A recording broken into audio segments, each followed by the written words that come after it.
Ball. Hi friends, welcome to my channel Shreya lifestyle. আজকে একটা short video ছাড়ছি আমি এখন, মানে হঠাৎ করেই দেখতে পেলাম, তো খুব অবাক হয়ে গেছি দেখে। তো এটা তোমাদের ভালোবাসা ছাড়া সম্ভব, এটা আমার কাছে অনেকটাই। তোমরা আমার 100 জন সাবস্ক্রাইবার পূরণ করেছো, 101টা সাবস্ক্রাইবার এখন আমার। তো হঠাৎ করেই দেখতে পেয়েছি, আগে আমি দেখিনি, আমার বান্ধবী দিয়া দেখেছে।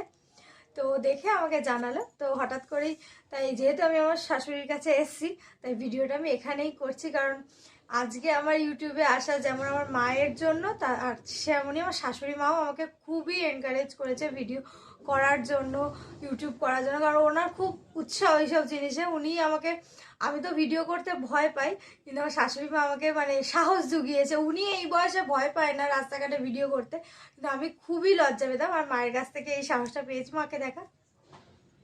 হাই বন্ধুরা। তো আমার মাও সাহস জুগিয়েছে অনেক, আর রিয়া ভিডিওটা করে দিচ্ছে। হঠাৎ করে দেখলাম যে 100 জন সাবস্ক্রাইবার পূরণ করেছো তোমরা, অনেক অনেক ধন্যবাদ তোমাদেরকে, বলে বোঝাতে পারবো না। এটাই আমার জন্য অনেক, বলতে পারছি না আমি ঠিকঠাক।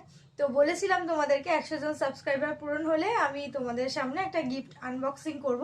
আর যেহেতু দেখো ভাগ্যক্রমে আজকে আমি মায়ের কাছে, শাশুড়ি মাই আমাকে বলেছিলেন তো যদি 100 জন সাবস্ক্রাইবার পূরণ হয় তোকে আমি একটা শাড়ি গিফট করব।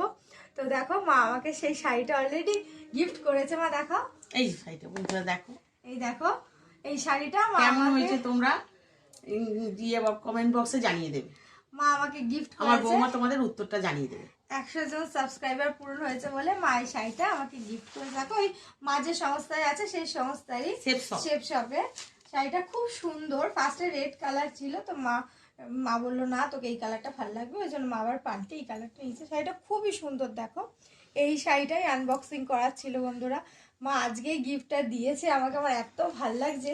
শাড়িটা এত সুন্দর, এত সুন্দর, মানে বলে বোঝাতে পারবো না, পরলে বুঝতে পারবে। তো যাই হোক, তোমাদের কাছে আমি সত্যি অনেক কৃতজ্ঞ আমার 100 জন সাবস্ক্রাইবার পূরণ করে দেওয়ার জন্য।